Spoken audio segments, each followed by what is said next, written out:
Hello everyone and welcome back to another video. So today in this video we'll talk about what is going on in the market, how we can plan the trade according to this market because market is very good in this particular time frame. अब good कैसे है क्योंकि 1 our time frame अगर आप ध्यान से देखते हो तो मार्केट में एक हाईज लगा जो कि ऑल टाइम हाई था, उसके बाद एक परफेक्ट रिट्रेसमेंट देखने को मिला और साफ साफ मार्केट में आपको मैंने बता चुका है कि कंडीशन क्या है।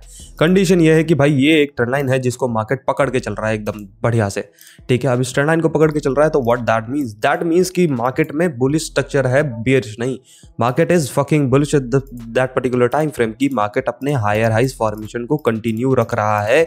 यहाँ पे बेयरिश होने की जरूरत है नहीं आपको। छोटे टाइम फ्रेम के लिए स्कैल्प के लिए बेयरिश हो जाओ, बट लंबे टाइम फ्रेम के लिए बेयरिश जब होना जब मार्केट अपने break of structure of change of character को अंजाम दे दे, ठीक है। अभी का टाइम फ्रेम आपने बेयरिश नहीं होना है। अभी आपको कैसे ट्रेड करना है उसके बारे में डिस्कस करते हैं। तो 4 घंटे में अगर देखते हो तो market is still taking some support from the demand area and उसके बाद से पंपिंग कर रहा है। अब यहाँ पे ट्रेड कैसे ले सकते हो, देखो 15वें टाइम फ्रेम में देखो कैसे क्या कर रहा है मार्केट।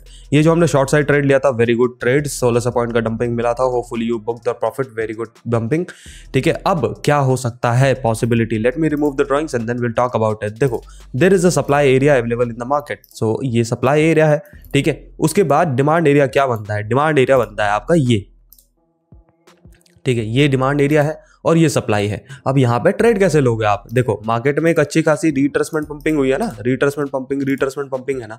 अब इस सप्लाई एरिया पे मार्केट स्ट्रगल करेगा पंप करने के लिए, क्यों? क्योंकि सीधा ब्रेकआउट कर रहा है ना। अब यहाँ पे अगर स्ट्रगल करता है मार्केट, यहाँ पे कंडीशन बनाता है तो you have a perfect opportunity to take a long side trade from here, ठीक है। यहां से आप लॉन्ग साइड ट्रेड ले सकते हो क्योंकि यहीं पे आपका स्मॉलेस्ट एसएल बनेगा। क्या बनेगा? स्मॉलेस्ट एसएल इधर बनेगा और इसके स्कैल्प के लिए आप शॉर्ट भी कर सकते हो, but it is risky thing. I don't advice you कि अगर आपको एक्सपीरियंस नहीं उतना तो ये शॉर्ट मत करना। Either you try to take a long side trade from here onwards, okay. तो उससे ज्यादा फायदा होगा आपको। Don't try to go with the aggressive short and all. Aggressive short के चक्कर में आपके एसएल भी चले जाएंगे और market is very volatile in this particular time frame, तो एसएल छोटे बन नहीं रहे अभी के टाइम फ्रेम पे, ठीक है। So you have to be very cautious about कि how you gonna take a trade in this particular time frame.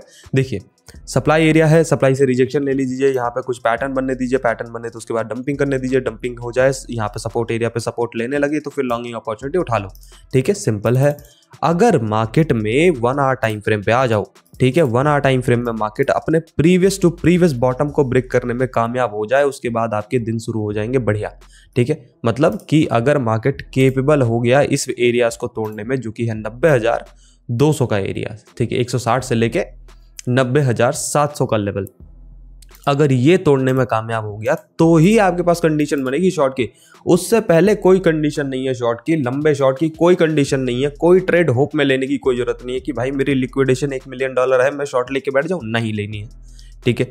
You have to wait for the characteristic, उसके बाद ही शॉर्ट लेनी है। भाई मेरे आप कुछ मिस नहीं कर रहे हो, मैं टू बी ऑनेस्ट सही से बात बता देता हूँ, आप कुछ भी मिस नहीं कर रहे हो। देखो इतनी बड़ी डंपिंग के बाद में मार्केट रिट्रेसमेंट कर जाता है तो आपके पास कुछ भी डंपिंग कुछ भी मिस आउट नहीं कर रहे हैं आप, ठीक है। आप इसमें सोचो ही मत कि आप मिस आउट कर रहे हो, प्रॉपर वेट कर लो दोस्त। मैं भी बहुत एक्साइटेड हूँ शॉर्ट करने के लिए, बट मैं भी वेट कर रहा हूँ बहुत दिनों से, ठीक है। I am also waiting for it कि बहुत टाइम से वेट कर रहा हूँ, लेकिन जब तक कैरेक्टर नहीं बनेगी मार्केट में शॉर्ट की तब मैं शॉर्ट थोड़ी ले लूंगा भाई, पागल थोड़ी हूँ मैं, ठीक है। तो ऑलवेज वेट फॉर इट, ठीक है। लिक्विडेशन कितनी है मैंने शॉर्ट ले नहीं, ठीक है। You have to wait for the pattern बने उसके बाद बढ़िया शॉर्ट लो यार, कोई दिक्कत नहीं है, ठीक है।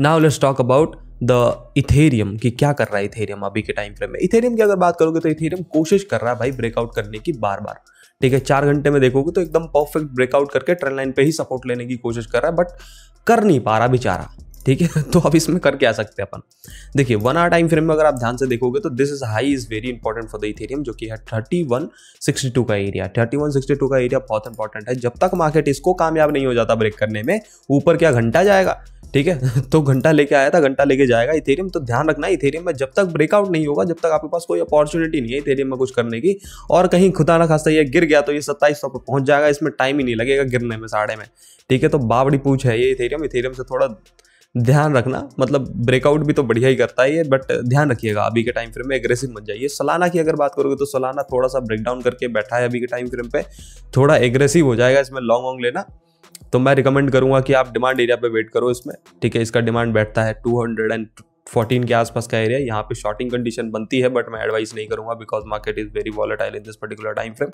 ठीक है। Now let's talk about the gold कि गोल्ड क्या कर रहा है। गोल्ड में अगर आप ध्यान से देखोगे तो गोल्ड में एक प्यारी सी डंपिंग देखने को मिली है। कैसी डंपिंग? देखो, कल रात में भी हमने यही डिस्कस करा था कि अगर यहाँ पे ब्रेकआउट देखने को मिलती है तो मार्केट में एक अच्छा खासा पंपिंग देखने को मिलेगा। कहाँ तक? 36 तक हमने एक्सपेक्ट करा था, 36 तक, ठीक है, बट ये गया 42 तक। उसके बाद डंपिंग हो गई, ठीक है। अब 1 आवर टाइम फ्रेम पे देखो, 1 आवर टाइम फ्रेम पे कैसा दिख रहा है मार्केट। यहाँ देखिए, ब्रेकडाउन, रिट्रेसमेंट, कमिंग डाउन, कहाँ पे आ रहा है? डिमांड एरिया पे, ठीक है। अब ये क्या बना रहा है? ये बना रहा है एम पैटर्न, ठीक है। अब एम पैटर्न बना रहा है तो आपके लिए क्या इंपॉर्टेंट है? आपके लिए इंपॉर्टेंट है कि ये सस्टेन कर पाए इस डिमांड एरिया को, जो कि है 2609 के आसपास का एरिया आपके लिए सस्टेनेबल होना चाहिए। अगर ये सस्टेनेबल है तो आपके पास एक परफेक्ट लॉन्गिंग अपॉर्चुनिटी है। कैसे? कि मार्केट यहाँ पे शॉर्टर्स को इन्वाइट करा, मार्केट नीचे गया एंड देन फिर यहाँ से फट गया, ठीक है। तो आपको क्या करना है? यहाँ पे वेट करना है, यहाँ पे सस्टेनेबिलिटी दिखाता है, यहाँ पे पैटर्न बनता है, फिर लॉन्गिंग अपॉर्चुनिटी उठाइए, ठीक है। तो यहाँ पे जैसे कंडीशन बने उसके हिसाब से ट्रेड करिए, ठीक है। यहाँ पे ऐसे एग्रेसिव नहीं जाना। मतलब अगर शॉर्ट करना है आपको, लोअर टाइम फ्रेम में आके आपको शॉर्ट करना है, कैसे करोगे? आप सप्लाई एरिया पे आने का वेट करो, ठीक है। मार्केट अगर सप्लाई एरिया पे आ जाता है, यहाँ से रिजेक्शन लेता है, शॉर्ट कर लीजिए, ठीक है।